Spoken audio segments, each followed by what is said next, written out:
नमस्कार, मैं रवीश कुमार। प्रधानमंत्री की सुरक्षा में हुई चूक को लेकर जांच शुरू हो गई है। केंद्र की तरफ से 3 सदस्यों की टीम ने जांच शुरू कर दी। पंजाब सरकार की तरफ से जांच का ऐलान हुआ है। इस चूक को लेकर इसी तरह की कार्रवाई की जरूरत है, न कि महामृत्युंजय जाप और हवन की, क्योंकि जवाब इन्हीं सब प्रक्रियाओं से मिलना है कि हुआ क्या था। आज उस फ्लाईओवर पर केंद्रीय टीम के सदस्य जांच के लिए पहुंचे। इसी फ्लाईओवर पर हुसैनीवाला जाने के रास्ते प्रधानमंत्री का काफिला अटका था। यह फ्लाईओवर प्यारेआना गांव में पड़ता है। पंजाब के मुख्य सचिव ने भी केंद्रीय गृह मंत्रालय को एक लिखित रिपोर्ट सौंपी है। इस रिपोर्ट में बताया है कि एफआईआर दर्ज कर मामले की जांच शुरू हो गई है। मुख्य सचिव ने लिखा है कि 3 दिनों के भीतर रिपोर्ट दे दी जाएगी। पंजाब सरकार ने भी 2 सदस्यों की एक कमेटी बनाई है। इस जांच से क्या निकल कर आता है, इंतजार किया जाना चाहिए, ताकि इस गंभीर मसले के तथ्यात्मक जवाब सामने आए और जवाबदेही तय हो। जिस तरह से जांच में तेजी दिख रही है, उम्मीद की जानी चाहिए कि 3 दिनों के बाद सारे सवालों के जवाब मिल जाएंगे। गृह मंत्रालय की 3 सदस्यों की कमेटी ने पंजाब पुलिस के 13 अफसरों को फिरोजपुर बुलाया है। इन 13 अफसरों में पंजाब पुलिस के प्रमुख सिद्धार्थ चट्टोपाध्याय भी शामिल हैं। प्रधानमंत्री की वापसी के बाद गृह मंत्रालय ने जो बयान जारी किया था, उसमें बताया गया था कि बारिश जब नहीं रुकी तो सड़क से हुसैनीवाला जाने का फैसला किया गया और पंजाब पुलिस के प्रमुख ने आवश्यक सुरक्षा उपायों की जब पुष्टि कर दी, तब आगे जाने का फैसला हुआ। इस बिंदु पर सवाल उठ रहे हैं कि जिले में मौजूद खुफिया एजेंसी की क्या जानकारी थी। क्या केंद्रीय आईबी की जानकारी पंजाब पुलिस के प्रमुख की जानकारी या हरी झंडी से कुछ अलग थी? उम्मीद है उस अधिकारी का भी पता लगाया जाएगा जिससे प्रधानमंत्री ने कहा था, अपने सीएम को थैंक्स कहना, मैं बठिंडा जिंदा लौटाया। इस अधिकारी का इसलिए पता लगाया जाना जरूरी है कि क्या इन्होंने पंजाब सीएम को जानकारी दे दी थी। प्रधानमंत्री ने उन्हें यह बात मुख्यमंत्री को बताने के लिए कही थी या एएनआई को। इस बीच एक वीडियो वायरल हो रहा है। इस वीडियो में बीजेपी के कार्यकर्ता झंडा लेकर प्रधानमंत्री के काफिले के काफी करीब नजर आ रहे हैं।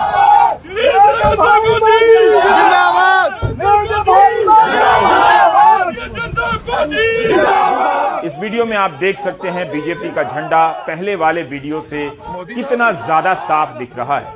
एसपीजी प्रधानमंत्री की कार को घेरे हुए पैदल चल रही है और कार्यकर्ता बिल्कुल करीब है। प्रधानमंत्री मोदी जिंदाबाद के नारे लगा रहे हैं। इसी तरह का वीडियो पहले दिन आया था, लेकिन उसे फ्लाईओवर की दूसरी तरफ से लिया गया था। मगर इस वीडियो में और साफ अंदाजा मिलता है कि बीजेपी कार्यकर्ता झंडा लेकर उनके काफिले के इतने करीब कैसे आ गए। आरोप लगाया जा रहा है कि पीएम की सूचना मिलने पर किसान जाम करने आ गए, लेकिन बीजेपी के कार्यकर्ता किधर को आ गए? उन्हें क्या सूचना थी? अगर ये रूट प्रधानमंत्री के लिए सुरक्षित किया गया था, तो बीजेपी का झंडा लिए ये लोग कहां से आ गए और कार्यकर्ता काफिले के इतने करीब कैसे पहुंचे? यह वीडियो बताता है कि भले किसान रास्ता रोककर धरना दे रहे थे, लेकिन काफिले के करीब किसान नहीं गए थे, बीजेपी के कार्यकर्ता गए। एक और वीडियो आया है जिसमें आप इस तरह की अराजक स्थिति देख सकते हैं। सामने प्रदर्शनकारी भी दूर से दिख रहे हैं, उनके झंडे दिख रहे हैं। ऐसी स्थिति में प्रधानमंत्री का काफिला फंसा हुआ नजर आ रहा है। प्रधानमंत्री के बगल में बिल्कुल नजदीक कार्यकर्ताओं की भीड़ है। यह सवाल उठ रहा है कि बीजेपी के कार्यकर्ताओं को पंजाब पुलिस ने क्यों नहीं हटाया। इस तरह की व्यवस्था कैसे हो सकती है कि काफिला सड़क जाम में जाकर फंस गया? सामने किसानों का प्रदर्शन हो रहा है और बिल्कुल बगल से बीजेपी के कार्यकर्ता मोदी जिंदाबाद के नारे लगाते हुए चले जा रहे हैं। यह सवाल तब भी पूछा जाना चाहिए जब प्रधानमंत्री का काफिला नहीं रोका गया होता और वे हुसैनीवाला पहुंच जाते। तब भी यह सवाल उतना ही महत्वपूर्ण है कि 140 किलोमीटर की सड़क यात्रा का फैसला क्या अपने आप में जोखिम भरा नहीं था?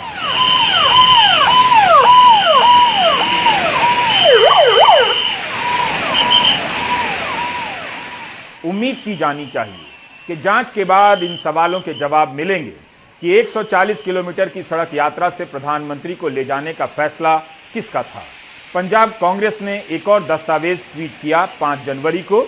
इस ट्वीट में 4 जनवरी की तारीख के दस्तावेज हैं। इसके अनुसार प्रधानमंत्री को बठिंडा से किला चौक फिरोजपुर हेलीकॉप्टर से आना था। किला चौक फिरोजपुर से सड़क से हुसैनी वाला जाना था, जो वहां से 10-12 किलोमीटर है। फिर किला चौक के हेलीपैड से उन्हें PGIMER जाना था, जहां कार्यक्रम होना था। लेकिन 140 किलोमीटर लंबी सड़क यात्रा का फैसला अभी तक के ज्ञात दस्तावेजों और बयानों से नहीं मिलता है। इसकी योजना पहले बनाई गई थी या बाद में बनी? PIB ने 3 जनवरी को प्रधानमंत्री के कार्यक्रम की एक रिलीज जारी की थी, जिसे प्रधानमंत्री ने भी 5 जनवरी की सुबह ट्वीट किया था। उसमें भी हुसैनी वाला का जिक्र नहीं था। इतनी लंबी सड़क यात्रा का फैसला वाकई बड़ा जोखिम भरा था। क्या इतने लंबे रास्ते को अचानक सैनिटाइज किया गया? क्या करना संभव था? एक सवाल और है, हम फ्लाईओवर की बात तो कर रहे हैं, लेकिन 140 किलोमीटर लंबे रास्ते में सुरक्षा किस तरह की थी? क्या वो SPG के मानकों के अनुसार थी? इसकी कोई जानकारी नहीं, शायद जांच से निकल कर आए। हाल ही में जनरल बिपिन रावत का हेलीकॉप्टर दुर्घटनाग्रस्त हो गया था। इसे देखते हुए बठिंडा से फिरोजपुर हेलीकॉप्टर से न जाने का फैसला व्यवहारिक लगता है। इस बात के बावजूद कि MI-17 सभी मौसमों में उड़ान भरने की क्षमता रखता है। प्रधानमंत्री के दौरे के कारण फिरोजपुर जिले में पंजाब पुलिस के कई सारे DSP रैंक के अफसर गश्त कर रहे थे। बड़े अफसर थे। केंद्र की खुफिया एजेंसी के अधिकारी भी इस इलाके में मौजूद थे। तो यह जानना जरूरी है कि इन दोनों एजेंसियों ने SPG को क्या जानकारी दी? क्या दोनों की एक ही जानकारी थी? SPG इस फैसले पर कैसे पहुंची कि प्रधानमंत्री को 140 किलोमीटर सड़क मार्ग से लेकर जाना है? अंतिम जिम्मेदारी SPG की बनती है। मौजूदा प्रधानमंत्री ने कब इतनी लंबी यात्रा सड़क से की थी? जब मौसम खराब था, तब प्रधानमंत्री ने रैली कैंसिल ही क्यों नहीं की? प्रधानमंत्री मोदी रुद्रपुर में मोबाइल से रैली को संबोधित कर रहे हैं, खराब मौसम के कारण। आखिर फरवरी 2019 में प्रधानमंत्री ने उत्तराखंड की रुद्रपुर रैली को फोन से संबोधित किया था। प्रधानमंत्री देहरादून के जॉली ग्रांट एयरपोर्ट पर उतरने के बाद भी खराब मौसम के कारण रुद्रपुर नहीं जा सके। वहां बीजेपी की शंखनाद रैली होने वाली थी। उस रैली को उन्होंने फोन से संबोधित किया और फोन तब के मुख्यमंत्री त्रिवेंद्र सिंह रावत का था। उस दिन पुलवामा पर हमला हुआ था। उसके 3 घंटे बाद प्रधानमंत्री रैली को फोन से संबोधित कर रहे थे। विपक्ष ने सवाल उठाया था कि दोपहर 3:10 पर पुलवामा में हमला होता है और प्रधानमंत्री 5:10 पर फोन से रैली को संबोधित कर रहे हैं। प्रधानमंत्री ने तब अपने भाषण में मौसम कारण बताया था, हमला नहीं।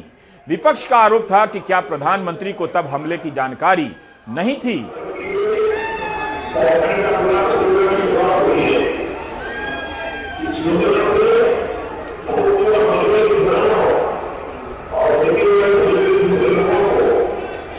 सादर प्रणाम। मैं माइक पे लगा रहा हूं, यहाँ पे कृपया अपना उद्बोधन देने। यह बहराइच की रैली है, दिसंबर 2016 की। मौसम खराब होने के कारण प्रधानमंत्री इसे फोन से संबोधित कर रहे हैं। उस वक्त यूपी में 2017 के चुनाव को देखते हुए सभाएं चल रही थी। प्रधानमंत्री बता रहे हैं कि मौसम के कारण नहीं आ सका। तब फिर प्रधानमंत्री ने फिरोजपुर की रैली को फोन से ही क्यों नहीं संबोधित किया? प्राचीन वेदों में गंधर्वन के रूप में वर्णित ऋषियों जो वही पत्र होती है जहाँ पर भगवान पिता के पुत्र लव और राजा पति से शासन किया। 5 अक्टूबर 2014 को महाराष्ट्र के नासिक में प्रधानमंत्री की रैली होने वाली थी, लेकिन तूफानी मौसम के कारण उनका कार्यक्रम रद्द कर दिया गया। 29 जून 2015 को प्रधानमंत्री की वाराणसी की सभा रद्द हुई। इसमें लिखा है कि लगातार बारिश के कारण SPG ने वाराणसी में प्रधानमंत्री के कार्यक्रम को रद्द कर दिया। इस खबर में SPG लिखा है, यानी फैसला SPG ने लिया। प्रधानमंत्री की यात्राओं और सुरक्षा की जिम्मेदार एकमात्र सर्वोच्च एजेंसी SPG ही है। तब फिर पंजाब के मामले में SPG ने सख्त फैसला क्यों नहीं लिया?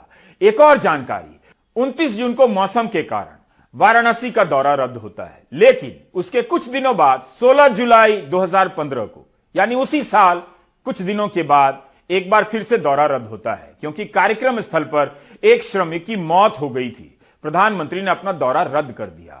उस साल लगातार 3 बार प्रधानमंत्री का वाराणसी दौरा रद्द हुआ था। अतीत के कई उदाहरणों से पता चलता है कि खराब मौसम के कारण प्रधानमंत्री अपनी रैलियों को रद्द करते रहे हैं और फोन से संबोधित करते रहे हैं। फिर रैली रद्द कर दिल्ली लौटने का फैसला क्यों नहीं किया गया? बठिंडा लौटकर या दिल्ली लौटकर भी फिरोजपुर की रैली को फोन से संबोधित कर सकते थे। आप इस वीडियो को दोबारा देखिए। बारिश के कारण सड़क पर कितनी फिसलन है, काफिले की रफ्तार कितनी संभल संभल कर चल रही है। खराब मौसम के कारण अगर हेलीकॉप्टर का उड़ना प्रधानमंत्री के लिए सुरक्षित नहीं था, तो बारिश के कारण फिसलन भरी सड़क पर उनके काफिले को ले जाना भी सुरक्षित नहीं माना जा सकता है। तब जब एसपीजी जीरो एरर की बात करती है, सीमावर्ती इलाके में इतनी गाड़ियों का काफिला रुक रुक कर जाता हुआ दिखाई दे रहा है। फिसलन भरी सड़क पर अचानक ब्रेक लगाने की स्थिति में क्या हो सकता है, बताने की जरूरत नहीं। प्रधानमंत्री की कार में कैमरामैन होता है, वह भीतर से तस्वीर ले रहा होता है। इसे लेकर भी सवाल उठ रहे हैं कि यह कब से होने लगा, क्योंकि इसके पहले उनकी कार के भीतर से वीडियो आने की तस्वीरें चैनलों पर नहीं चला करती थी। मेरठ के इस वीडियो को देखिए, कोई तो है जो प्रधानमंत्री की कार में सवार है और वीडियो बना रहा है। प्रधानमंत्री की कार में उनके अलावा मुख्यमंत्री तक नहीं बैठते हैं, लेकिन फोटोग्राफर कब से बैठने लगा? इसका जवाब आधिकारिक तौर पर आना चाहिए। क्या वीडियो के लिए सुरक्षा के मानकों में कोई बदलाव किए गए हैं, या वीडियो लेने वाला एसपीजी का है या किसी न्यूज एजेंसी का, हम नहीं जानते। 2017 में गुजरात विधानसभा चुनाव के समय की एक घटना का यहां जिक्र करना बहुत जरूरी है। प्रधानमंत्री की सुरक्षा को लेकर तब भी कई सवाल उठे थे, ना तो उसकी जांच हुई, ना ही जवाब मिला।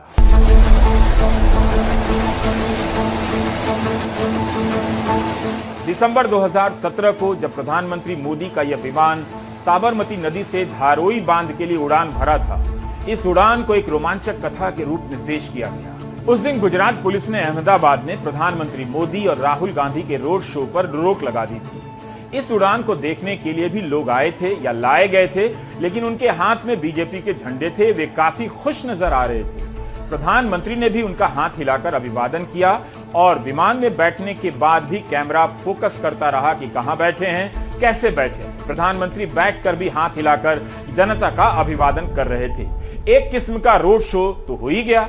इस घटना ने काफी थ्रिल पैदा किया था। Thrill thrill thrill. परिवहन मंत्री ने इसे ऐतिहासिक दिन बताया और कहा कि भारत में क्रांति आने वाली है ट्रांसपोर्ट सेक्टर में। 2017 से 2021 बीत गया, 2022 शुरू हो गया। क्या ऐसी कोई क्रांति भारत में हो गई है? लेकिन उस समय हेडलाइन छपी होगी और आपको लगा होगा कि कुछ तो हो रहा है। ऐसी हेडलाइन आज भी छपा करती है। 31 अक्टूबर 2020 को सरदार पटेल की जयंती पर साबरमती रिवर फ्रंट से केवड़िया तक के लिए सी प्लेन की सेवा शुरू की गई।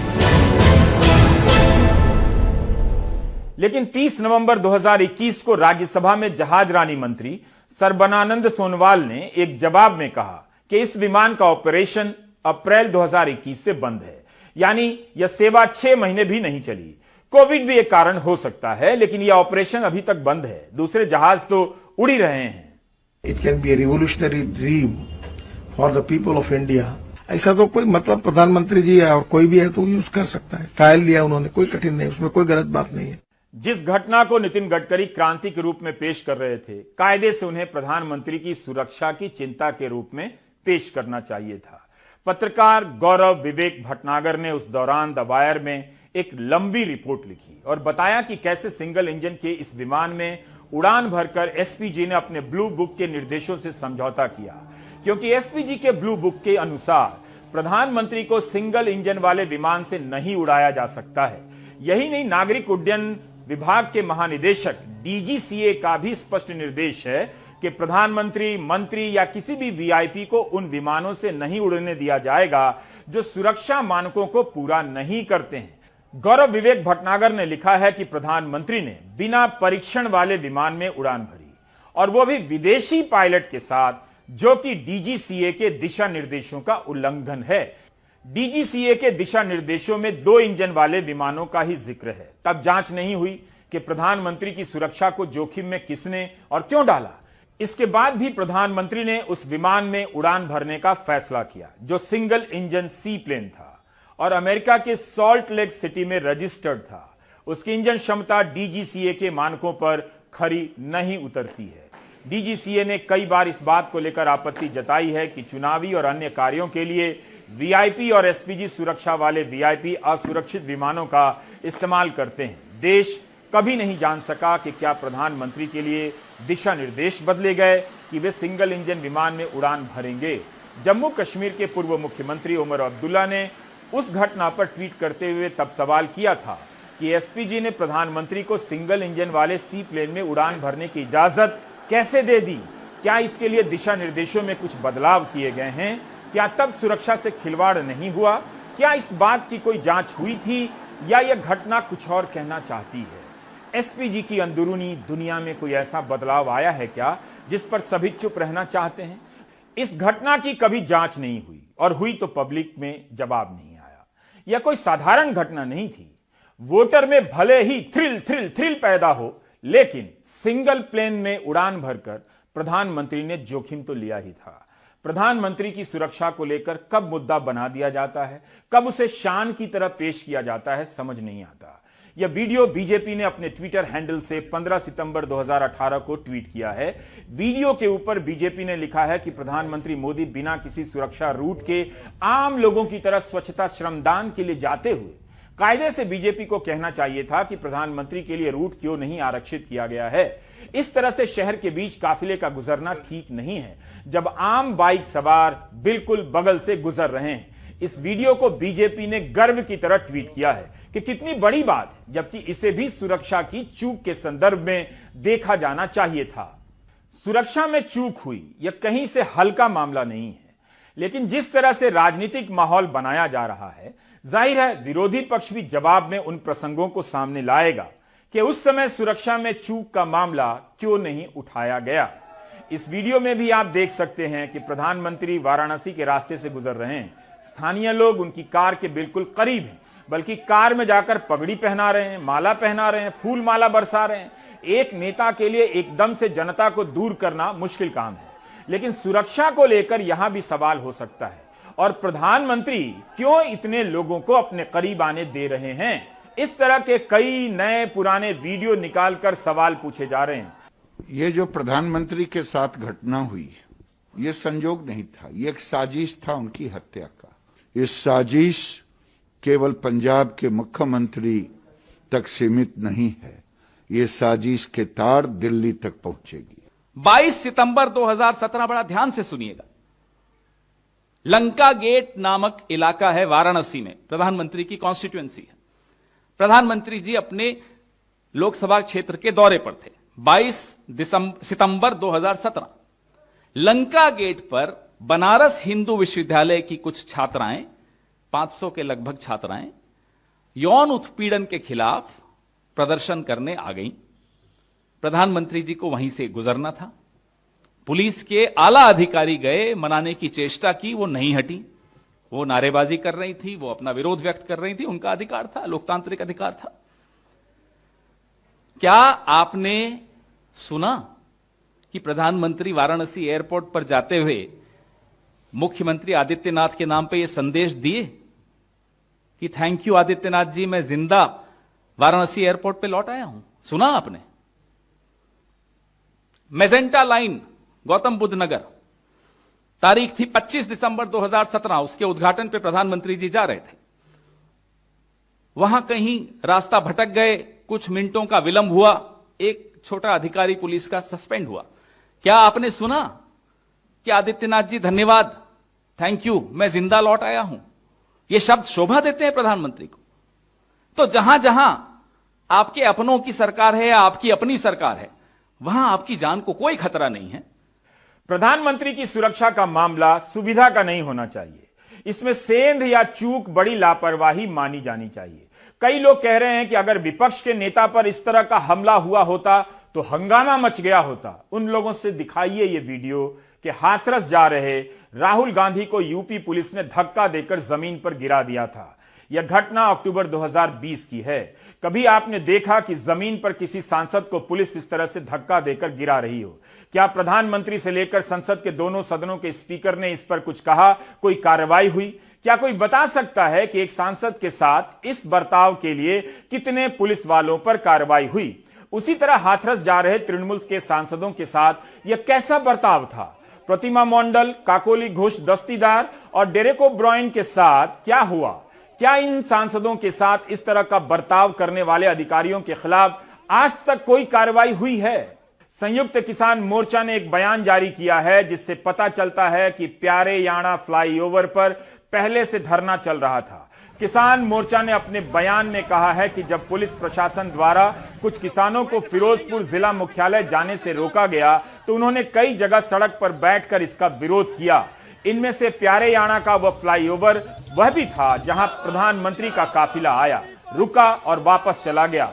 वहां के प्रदर्शनकारी किसानों को इसकी कोई पुख्ता सूचना नहीं थी कि प्रधानमंत्री का काफिला वहां से गुजरने वाला है। उन्हें तो प्रधानमंत्री के वापस जाने के बाद मीडिया से यह सूचना मिली।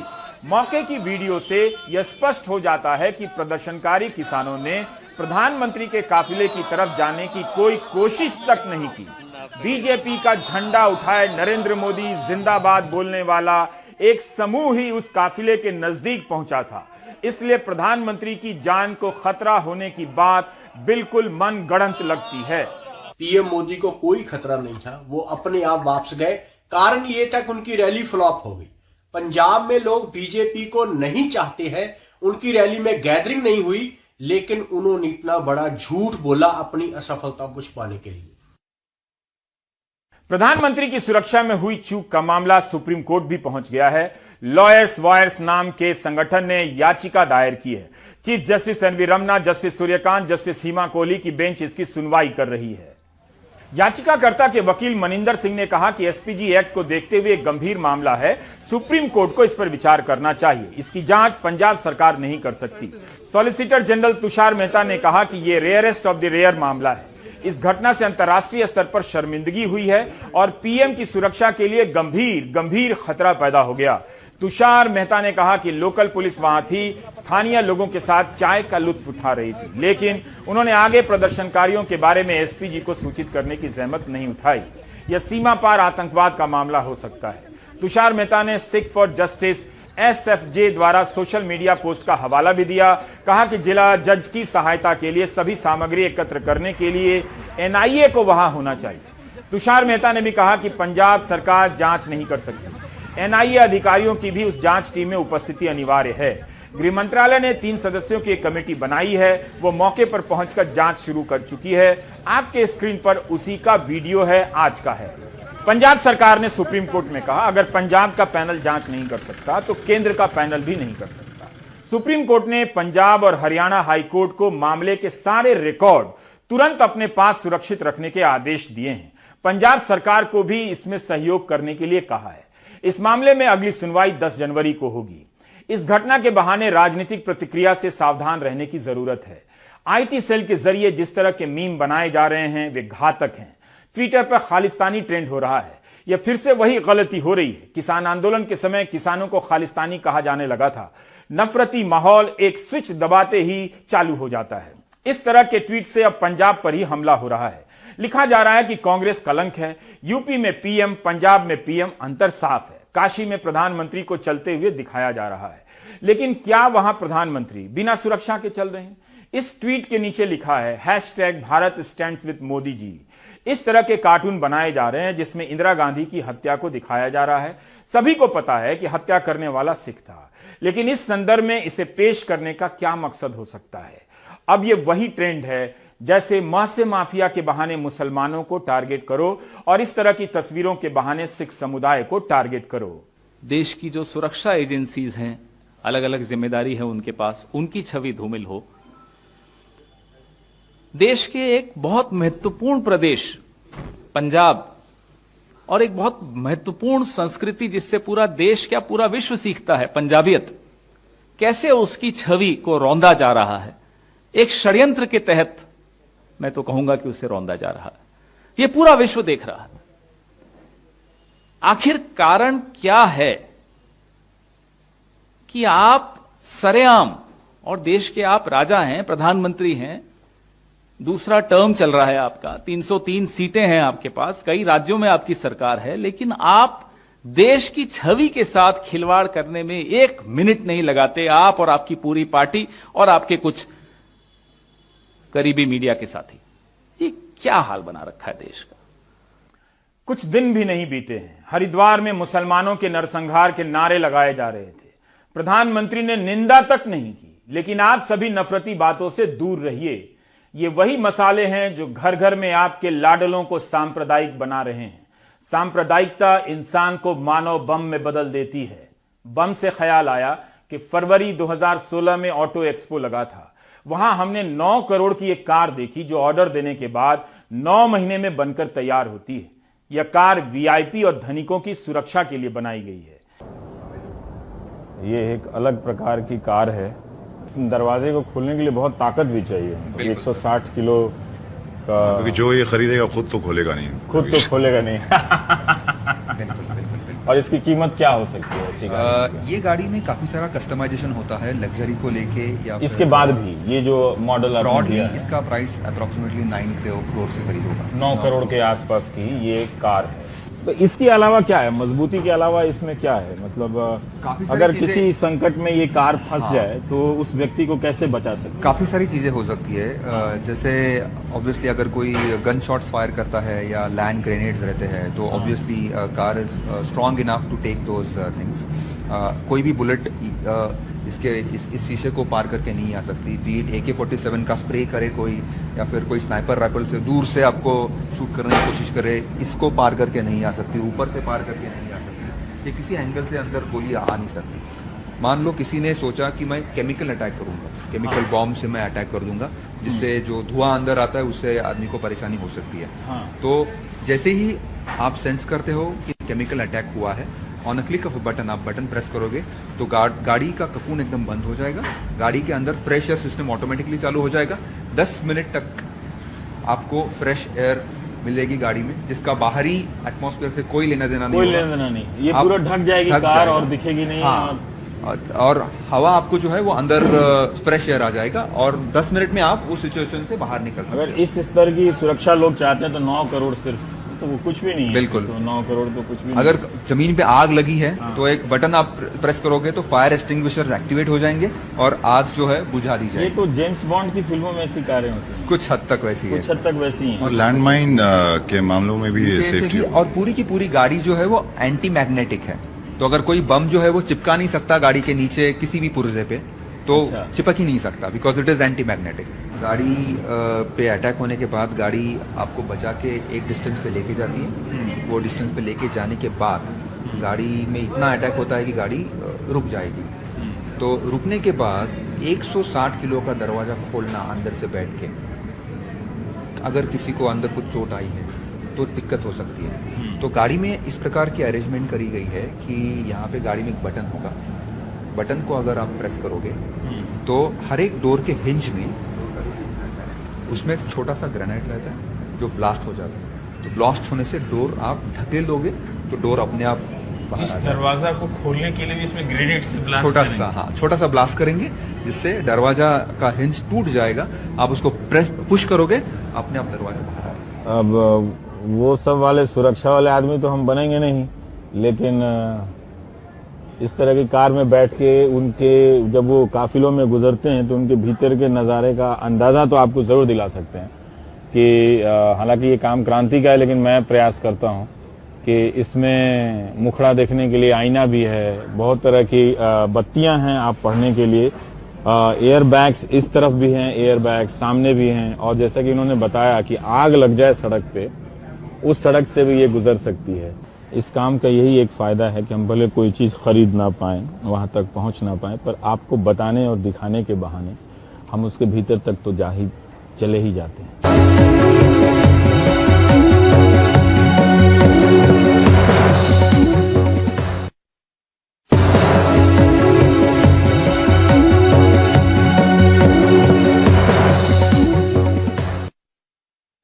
और अब पंजाब के मुख्यमंत्री चरणजीत सिंह चन्नी का इंटरव्यू हमारे मैनेजिंग एडिटर मनोरंजन भारती के साथ। फिरोजपुर की घटना के बाद कई तरह के सवाल उठे और सबसे बड़ा सवाल उठा कि क्या प्रधानमंत्री की सुरक्षा में चूक हुई है।